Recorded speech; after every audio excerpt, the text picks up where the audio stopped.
مسلمانوں کے عظمت و تقدس کو پامال کیا جا رہا ہے۔ گویا کہ مسلمان ہر ملک میں، ہر خطے میں ظلم و بربریت کے شکنجے میں جکڑے ہوئے ہیں۔ ایک ہنگامہ محشر ہو تو اس کو بھولوں، ایک ہنگامہ محشر ہو تو اس کو بھولوں، سینکڑوں باتوں کا رہ رہ کر خیال آتا ہے۔ میرے دوستو، سوال پیدا یہ ہوا کہ مسلمانوں کو اتنے بڑے ایام دیکھنے کو کیوں ملے؟ اگر ہم عقل سلیم سے سوچیں تو یہ بات روز روشن کی طرح آیا ہو جائے گی کہ ہم نے اپنے سرمایہ کھو دیا، کی عظیم پونجی ہم سے ٹوٹ گئی۔ حالانکہ ہم کو معلوم ہے اتحاد و اتفاق ایک ایسی عظیم الشان دولت و ثروت ہے جس کا غیر قوموں نے قدر و منزلت کی نظر سے دیکھا ہے۔ اتحاد و اتفاق ملت کا ایک گرا قدر سرمایہ ہے جس نے عرب و عجم، ایران و چین، کالے اور گورے کی عصبیت کو ختم کر دیا۔ اتحاد الامم ایک عظیم عطا ہے جس کے ہوتے ہوئے معاشرہ تباہ نہیں ہو سکتا۔ مسلمانوں، یہی وہ اتحاد ہے کہ جب ہم نے اس کو اپنے گلے لگایا تھا، اختلاف و انتشار کی چنگاری یا شعلہ نہیں بنی تھی، تو ہم پوری دنیا پہ قابض تھے۔ ہمارا ہلالی پرچم بام عروج پر تھا، مشرق تا مغرب، شمال تا جنوب ہماری حکمرانی تھی۔ صحرا و بیاباں ہمارے زیر مملکت تھے، دریا سمندر ہمارے زیر نگہ تھے، چرند و پرند ہمارے تابع تھے۔ ہماری شان و شوکت قابل صد افتخار تھی، ہماری عظمت و رفعت قابل مبارکباد تھی۔ کفار ہمارے تذکرے سن کر لرزہ بر اندام ہو جایا کرتے تھے۔ اس کو کسی شاعر نے یوں بیان کیا: تھی کون سی جگہ پہ سایہ نہ تھا ہمارا، تھی کون سی جگہ پہ سایہ نہ تھا ہمارا، دونوں جہاں میں یارو آباد تھے تو ہم تھے،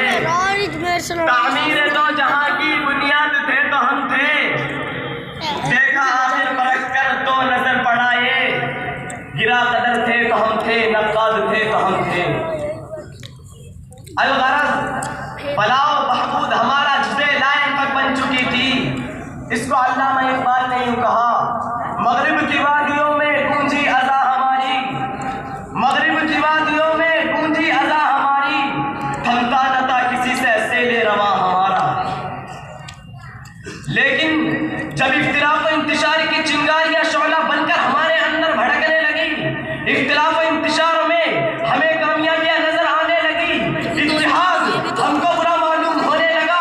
اختلاف و انتشار کو ہم نے اپنے رفیق زندگی بنا لیا،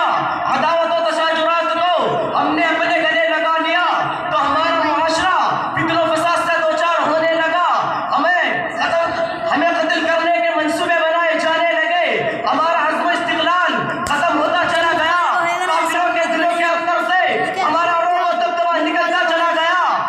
اور ہمیں ذلت بھری نگاہوں میں دیکھنے لگے، ہماری عزت و ناموری ذلت و خواری میں بدلنے لگی، ہمارا عروج زوال میں تبدیل ہوتا چلا گیا، اور ہم کالے مسلط کے دور میں گر گئے۔ ذلت و رسوائی، ہلاکت و نکبت ہمارا مقدر بن کر رہ گئی۔ اس کو کسی شاعر نے یوں کہا: آبرو باقی تیری ملت کی جمعیت سے تھی،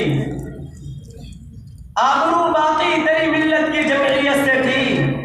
جب یہ جمعیت گئی تو دنیا میں رسوا تو ہوا۔ برادران ملت، گردش دورہ نے ہمیں بیدار کیا تھا، انقلاب زمانہ نے ہمیں آواز دی تھی، حالات وقت نے ہمیں کمر بستہ ہونے کو کہا تھا، گجرات کے چلتے دن و رات نے ہمیں مسلح ہونے کو کہا تھا، فلسطین کی قتل و غارت گری نے ہمیں متحد ہونے کو کہا تھا،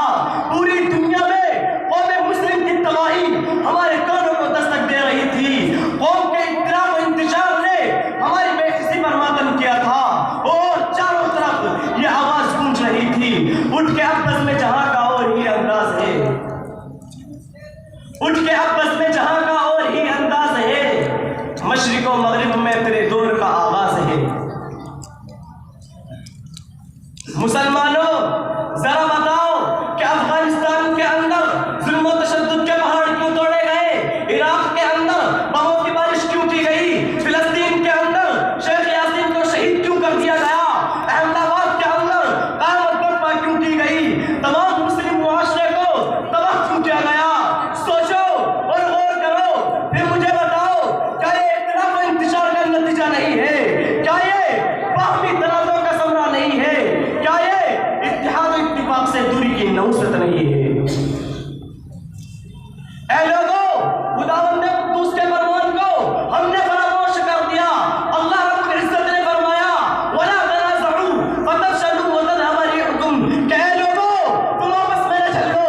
کسی شاعر نے یوں کہا،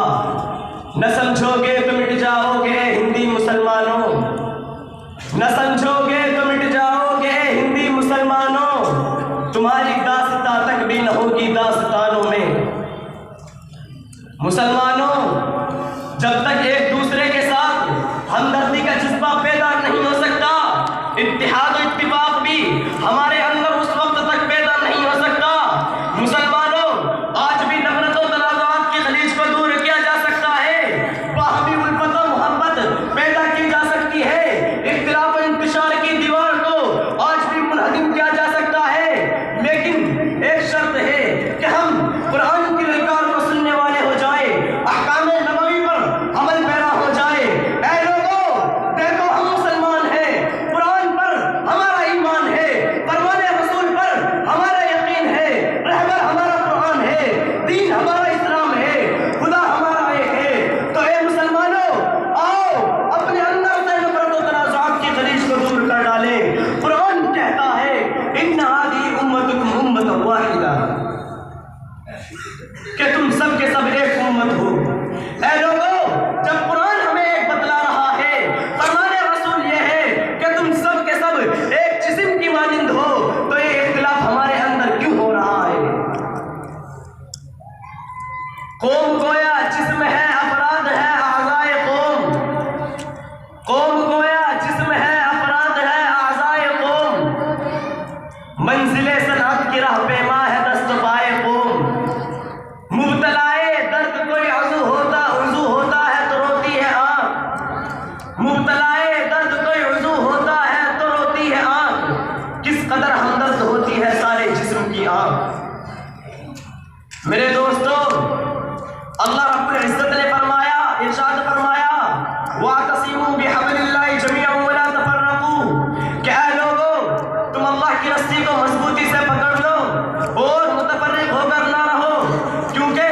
رب کریم عالم الغیب ہے، ان کو معلوم ہے اگر کوئی قوم متفرق گروہ پر مشتمل ہو جائے گی تو فرقہ باطلوں کا غلام بن جائے گی،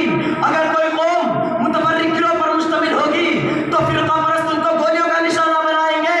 ٹھیک یہی بات آج ہندوستان کے سامنے ہے کہ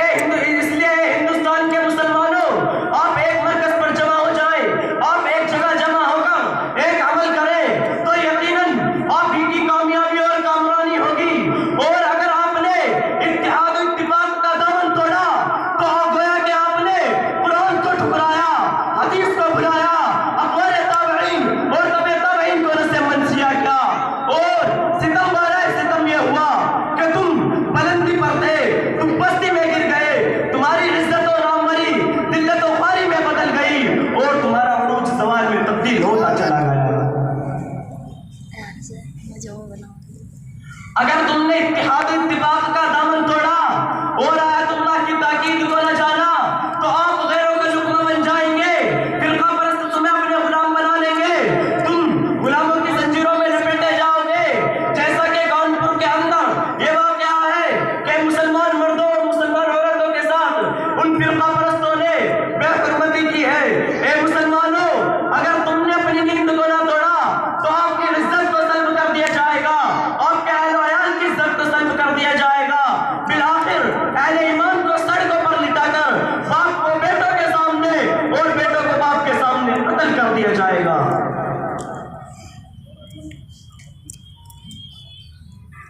مسلمانوں، اگر ہم اللہ تبارک و تعالیٰ کی کتاب پر عمل پیرا ہو جائیں اور ہم احکام نبوی پر عمل پیرا ہو جائیں تو ہماری کامیابی اور کامرانی ہوگی۔ اللہ رب العزت سے دعا ہے کہ ہمارے اندر اتحاد و اتفاق کو پیدا فرمائے، آمین وما علیہ۔